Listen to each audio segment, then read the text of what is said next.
आयुषः क्षण एकोपि न लभ्यः स्वर्णकोटिभिः सचेत्तु विफलो याति कानुहानिस्ततोधिका। अर्थात जीवन का एक क्षण करोड़ों स्वर्ण मुद्राओं या असीमित धनराशि को खर्च करने पर भी पुनः प्राप्त नहीं होता। कहने का तात्पर्य यह कि वह अत्यंत मूल्यवान क्षण व्यर्थ ही बीत जाए तो सचमुच उससे अधिक हानि क्या होगी।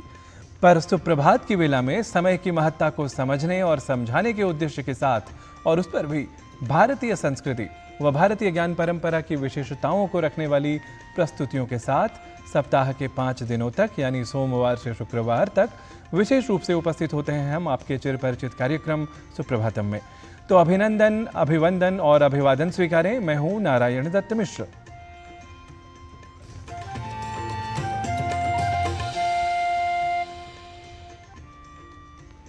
दिन साधारण हो या विशेष, हम दैनंदिन चिंतन के साथ ही अपने प्रभात का अर्थात सुप्रभात का आरंभ करते हैं और सुप्रभात की वेला में ही हम आरंभ करते हैं कार्यक्रम विशेष सुप्रभातम का।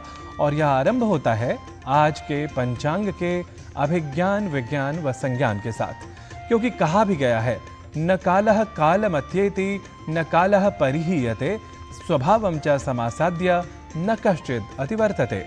अर्थात काल या समय समय को संक्रमित नहीं करता और काल की उपेक्षा भी संभव नहीं। तो समय की प्रकृति से बद्ध हम जान लेते हैं आज की तिथि, वार और नक्षत्र को।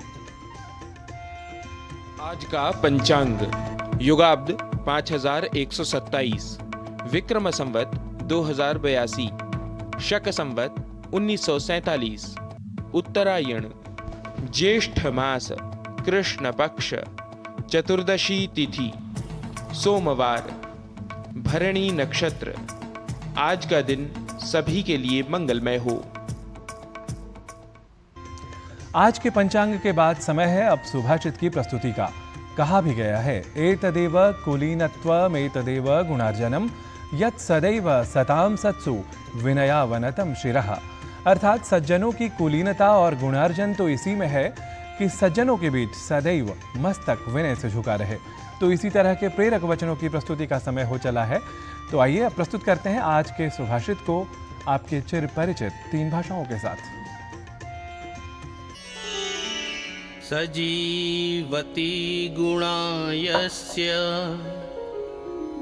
धर्मो यस्य सजीवति गुणधर्मा विहीनो यो निष्फलं तस्य जीवितम्। अच्छे संस्कार एवं अपने धर्म के प्रति अटूट विश्वासी जीवन को सरगर्भित बनाता है, अन्यथा जीवन व्यर्थ है। Virtues and firmness in faith make life meaningful. Those who lack these qualities are wasting the purpose of life.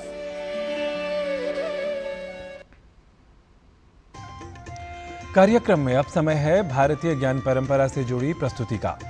जल केवल जीवन की आवश्यकता तक सीमित नहीं है, बल्कि यह मानव सभ्यता, संस्कृति और आध्यात्मिकता का एक अभिन्न अंग है। भारतीय ग्रंथों में जल को जीवनदायी पवित्र तत्व के रूप में वर्णित किया गया है। आइए भारतीय ज्ञान परंपरा प्रभाग में जल विषयक देखिए यह वृत्त विशेष।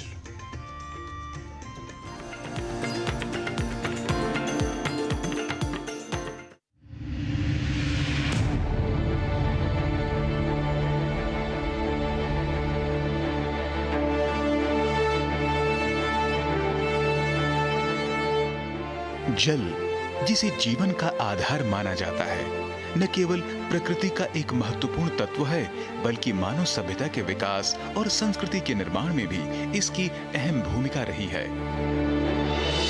भारतीय इतिहास और ग्रंथों में जल को विशेष स्थान दिया गया है, क्योंकि यह न केवल शारीरिक आवश्यकताओं को पूरा करता है, बल्कि आध्यात्मिक और सांस्कृतिक दृष्टिकोण से भी इसका गहरा महत्व है।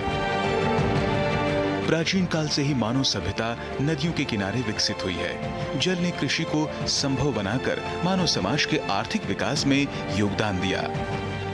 सर्वप्रथम भगवान ब्रह्मा के द्वारा जल की ही सृष्टि हुई, जिसे भगवान मनु कहते हैं अपएव ससर्जादो। जैसे ही सबसे पहली सृष्टि ब्रह्मा जी ने प्रारंभ की, मन में विचार किया कि हम कौन सी सृष्टि प्रारंभ करें, तो सबसे पहली जो सृष्टि है वह जल की सृष्टि है। और भगवान शिव का एक स्वरूप भी जलमय है। प्राचीन भारत में नहरों और तालाबों का निर्माण करके सिंचाई की उन्नत प्रणालियां विकसित की गईं। इससे खाद्य उत्पादन में वृद्धि हुई और स्थायी समाजों का निर्माण हुआ। जल का धार्मिक और सांस्कृतिक महत्व भी रहा है। भारत में नदियों को पवित्र माना जाता है और इनके जल को शुद्धिकरण का प्रतीक माना जाता है। गंगा, यमुना, सरस्वती जैसी नदियों का वर्णन प्राचीन ग्रंथों में मिलता है, जो इनके सांस्कृतिक महत्व को दर्शाता है। भारतीय ग्रंथों में जल को जीवनदायिनी और पवित्र तत्व के रूप में वर्णित किया गया है। यजुर्वेद का प्रारंभ ही जल से ही होता है। सबसे पहला जो मंत्र है इखेत्वोर्जेत्वा, इसमें जो ईश शब्द है वह उसका अर्थ जल ही है। जल का तात्पर्य यह है कि जन्म से लेकर के जो लय पर्यंत अत्यंत उपयोगी है, उसी का नाम जल है। ऋग्वेद में जल को अमृत के समान बताया गया है। अपस्वंतर मृतमप्सु भेषजम, अर्थात जल में अमृत है, जल में औषधि है। अदभि सर्वाणि भूतानि जीवंति प्रभवन्ति च, अर्थात जल से समस्त जीव उत्पन्न होते और जीवित रहते हैं। आज के युग में जल संरक्षण और इसके सतत उपयोग की आवश्यकता और भी अधिक बढ़ गई है, ताकि हम अपनी आने वाली पीढ़ियों के लिए इस अनमोल संसाधन को सुरक्षित रख सकें। राजमंगल पांडे के साथ जनेंद्र सिंह की रिपोर्ट, डीडी न्यूज।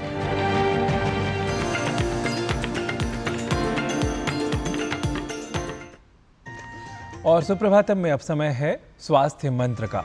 संक्रमण विश्व भर में मृत्यु का बड़ा कारण है। आवश्यक है कि संक्रमण से बचाव किया जाए। कैसे किया जाए यह, इसके लिए हम ये बता रही हैं हमारी सहयोगिनी किरण भारद्वाज इस रिपोर्ट के माध्यम से।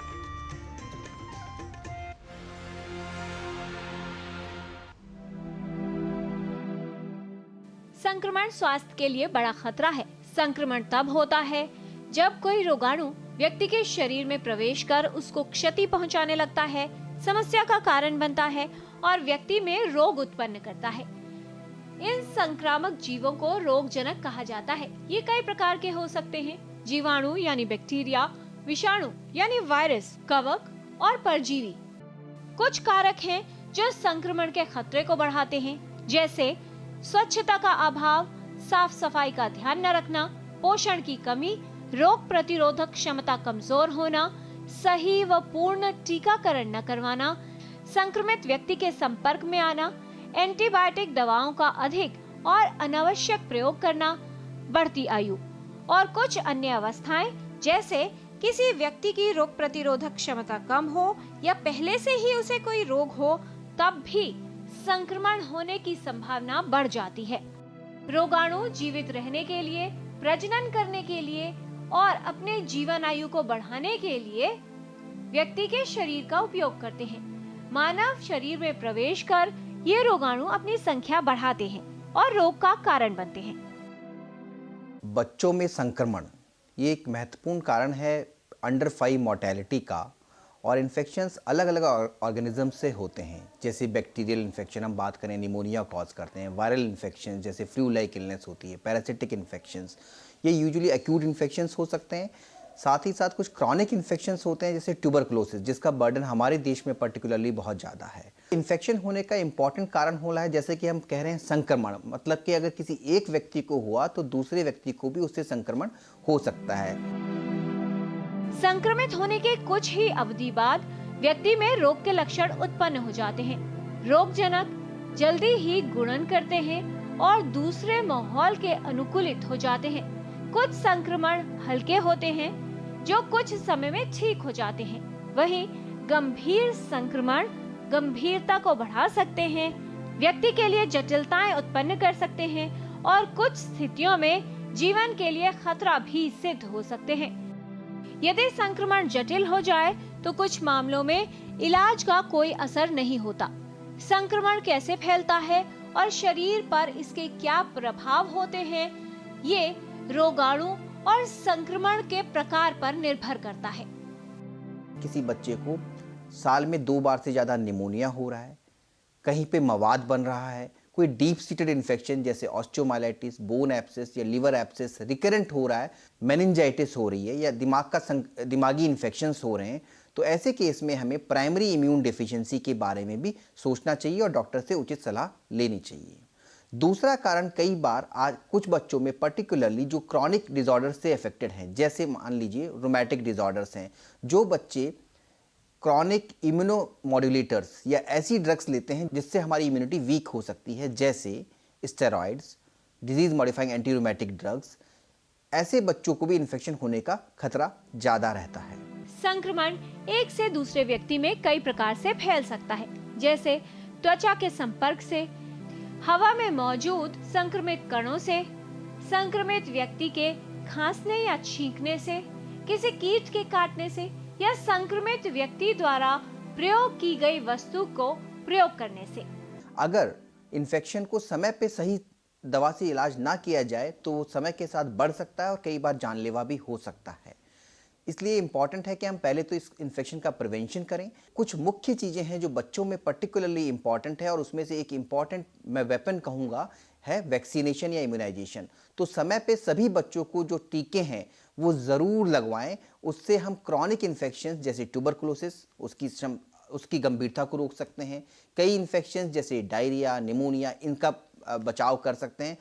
दूसरी इम्पॉर्टेंट बात है डाइट, जिसमें इम्पॉर्टेंट है कि अप्रोप्रिएट अमाउंट के अंदर प्रोटीन, कार्बोहाइड्रेट और फैट्स लें तो वो हमेशा स्वस्थ रहेंगे।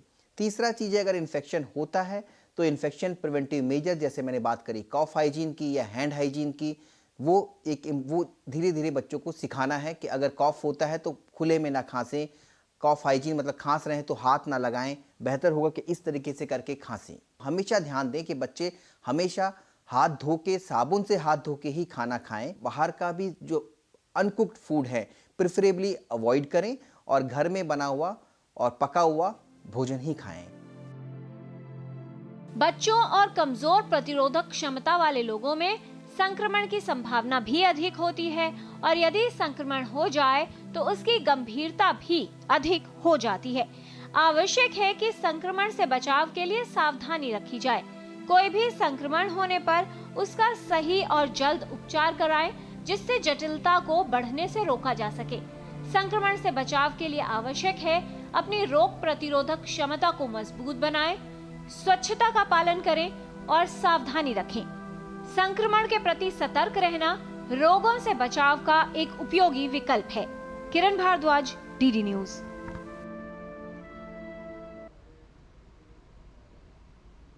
और सुप्रभातम में अभी समय है एक अल्प विराम का। आप देखते रहिए डीडी न्यूज। हम जल्दी ही लौटते हैं अपनी अन्य प्रस्तुतियों के साथ।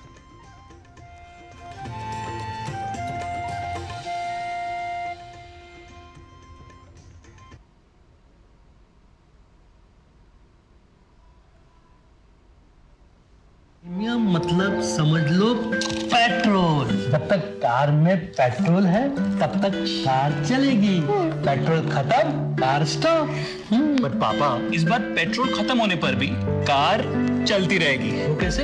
LIC के जीवन लाभ में प्रीमियम पेमेंट हो जाए स्टॉप, पर पॉलिसी के फायदे चलते रहते हैं। मतलब अब लाइफ की गाड़ी चलेगी नॉन स्टॉप। LIC हर पल आपके साथ।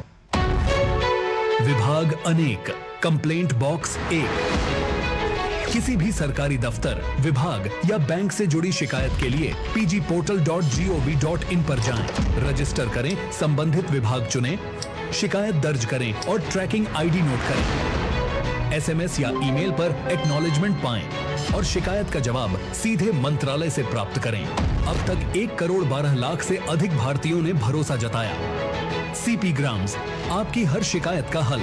अभी शिकायत दर्ज करें pgportal.gov.in।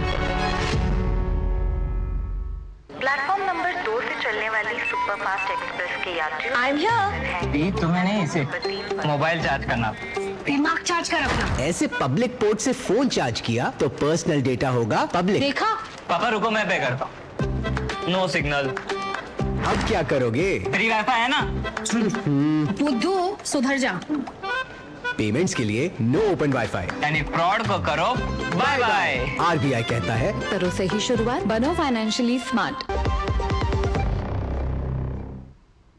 आप सभी का पुनरपि स्वागत है। अब सुप्रभातम में समय है योग से जुड़ी प्रस्तुति का। हम जानते हैं कि योग सभी आयु वर्ग के लोगों के लिए वरदान है। इसका अभ्यास हमारे जीवन और हमारी जीवनचर्या को भी सुगम बनाता है।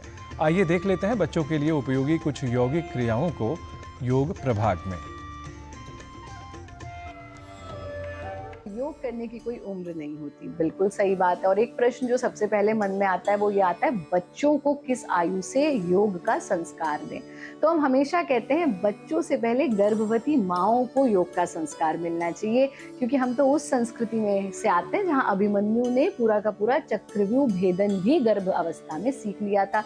और हमें जब कोई पूछता है आपने आचार्य जी योग का की शिक्षा कब आरंभ की, तो हम कहते हैं when I was in the womb of my mother, जब हम अपनी माँ के गर्भ में थे। तो बच्चे गर्भ से ही योग का संस्कार लेकर के आते हैं और बच्चे नेचुरल योगी होते हैं। छोटे से बच्चे को आप पेट के बल लिटाएंगे, वो स्वतः भुजंगासन की स्थिति में आ जाएगा। कमर के बल लिटा दोगे, पैर का अंगूठा चूसने लगेगा, बाल कृष्णासन की स्थिति में आ जाएगा।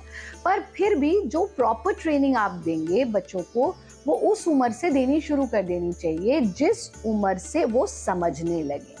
माताएं पिता घर पर साथ में बच्चों के योगाभ्यास करें तो बच्चे खेल खेल में योग सीख लेते हैं।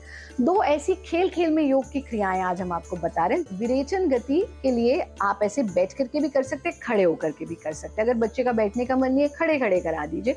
हाथों को 90 डिग्री के एंगल पर टिकाएंगे। सांस भरते हुए हाथों को उठाना है, सांस छोड़ते हुए वापस ले आना है। जब सांस छोड़ते हुए वापस लाएंगे और प्रेशर लगाएंगे तो मनोवाह नाड़ियों पर भी प्रेशर पड़ेगा और जो एक्सहेलेशन है वो आपके कार्बन डाइऑक्साइड को बाहर थ्रो करेगी, ऑक्सीजन का फ्लो शरीर में ज्यादा होगा। तो इस स्थिति में आना,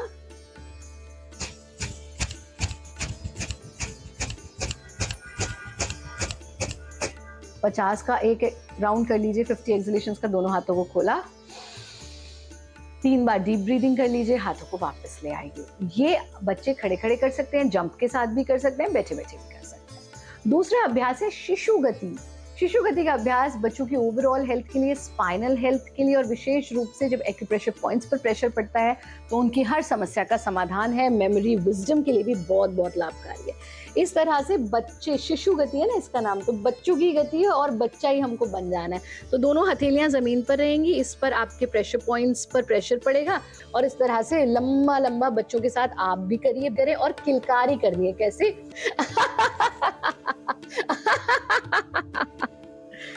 और फिर वज्रासन में बैठ जाएंगे, हाथों को ढीला छोड़ देंगे, शरीर को ढीला छोड़ देंगे। दिन में कम से कम 5 बार बच्चों को अट्टहास जरूर कराइए, यानी दोनों हाथों को खोलकर दिल खोल करके हंसें। ये आप बच्चों को रेगुलर कराएं। हमारा कार्यक्रम देखते रहें, स्वस्थ रहें। हरिओम।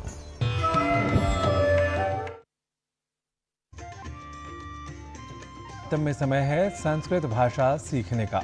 इतदर्थ आइए अब चलते हैं संस्कृत पाठशाला की कक्षा में, जहां हमारे सहयोगी गवीश द्विवेदी कुछ वाक्यों का अभ्यास करा रहे हैं।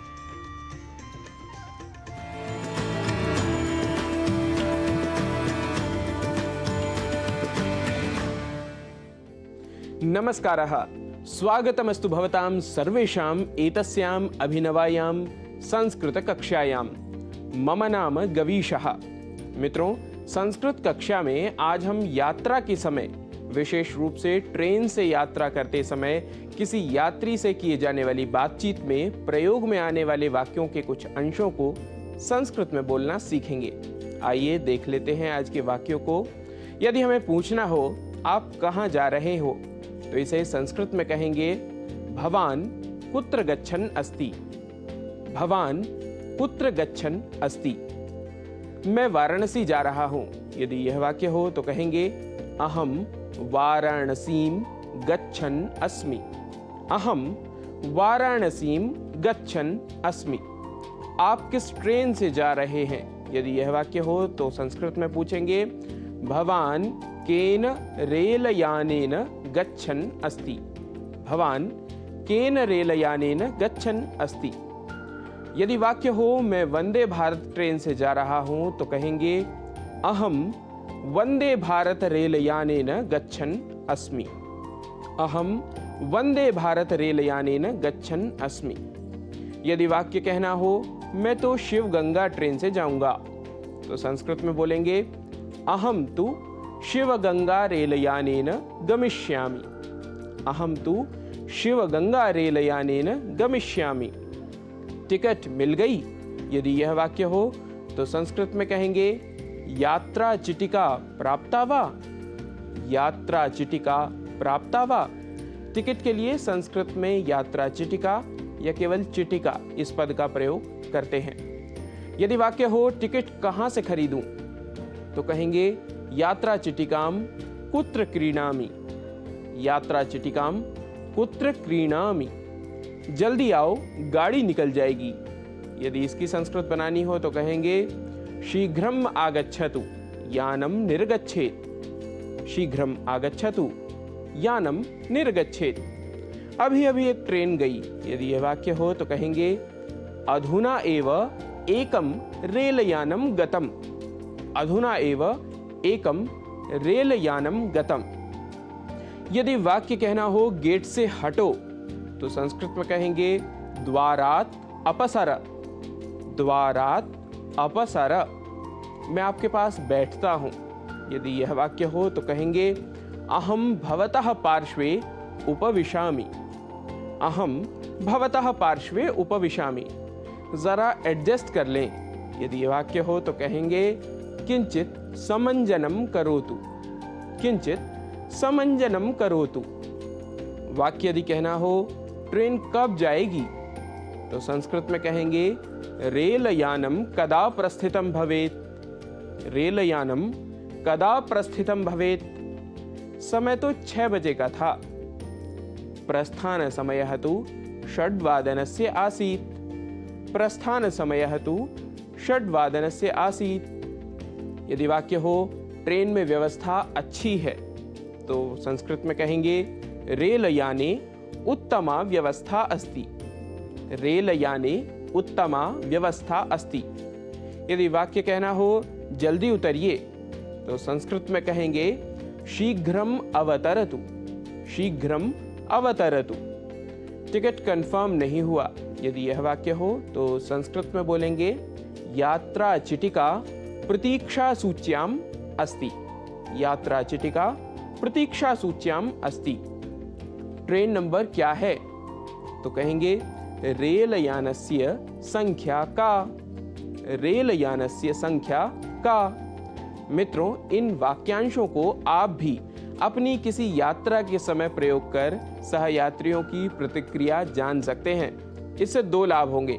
एक तो आपका अभ्यास हो जाएगा और किसी अन्य को भी आप संस्कृत भाषा सीखने के लिए उत्साहित कर सकेंगे।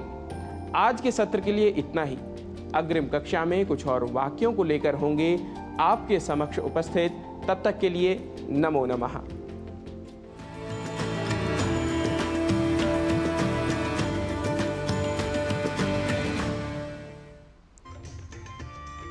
और सुप्रभातम में अब समय है एक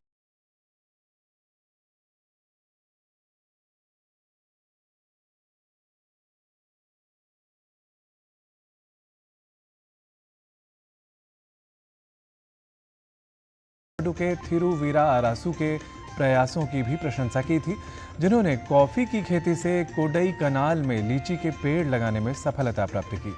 आइए देखते हैं इसी पर आधारित हमारा यह विशेष वृत्त। जहां इच्छा होती है वहां राह निकल ही आती है। प्रधानमंत्री ने मन की बात की 121वीं कड़ी में कई ऐसे प्रेरक उदाहरण साझा किए जहां लोगों ने चुनौतीपूर्ण जलवायु परिस्थितियों में सफलतापूर्वक वृक्षों और फसलों की खेती की है। पीएम ने देश भर के उन तमाम अन्नदाताओं का जिक्र किया जिन्होंने अपनी खेती के माध्यम से असंभव को संभव कर दिखाया। ऐसे ही मिसाल बनकर सामने आए हैं तमिलनाडु के थिरुवीरा अरासू, जो पहले कॉफी की खेती किया करते थे, लेकिन वो चाहते थे लीची के बागान लगाना। उन्होंने जलवायु की चुनौती होने के बावजूद कोडई कनाल में लीची की खेती करने की ठानी। कोडेकनाल में उन्होंने लीची के पेड़ लगाए। ये उनकी 7 साल की मेहनत का ही नतीजा है कि अब उन पेड़ों पर फल आने लगे हैं। गौरतलब है कि लीची की फसल की बागवानी के लिए आर्द्र जलवायु उपयुक्त है। मैं शुरू से ही लीची के बाग लगाना चाहता था, लेकिन यहाँ की जलवायु इसके अनुकूल नहीं है, इसलिए मैंने कॉफी की खेती शुरू कर दी। परंतु फिर सोचा क्यों ना रिस्क लिया जाए और फिर यहाँ की मिट्टी को लीची की खेती के अनुकूल तैयार किया। लीची के पेड़ लगाए, आज ये फल दे रहे हैं। प्रधानमंत्री ने मन की बात में मेरे काम को सराहा, इसके लिए मैं उनका आभारी हूँ। वर्षा की कमी में भी आर्द्र जलवायु वाले जो क्षेत्र हैं वहां इसकी खेती की जा सकती है। थिरुवीरा अरासू को लीची लगाने में मिली सफलता ने आसपास के दूसरे किसानों को भी प्रेरित किया है। ये उदाहरण बहुत प्रेरित करने वाले हैं। अगर हम कुछ नया करने का इरादा कर लें और मुश्किलों के बावजूद डटे रहें तो असंभव को भी संभव किया जा सकता है। तमिलनाडु से ब्यूरो रिपोर्ट, डीडी न्यूज।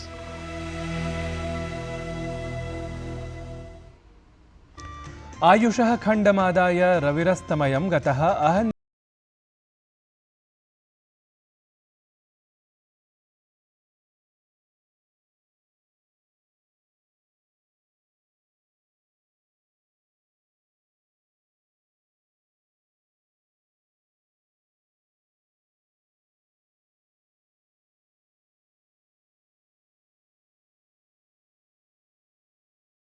के समापन का हमें दीजिए अनुमति। आप देखते रहिए डीडी न्यूज।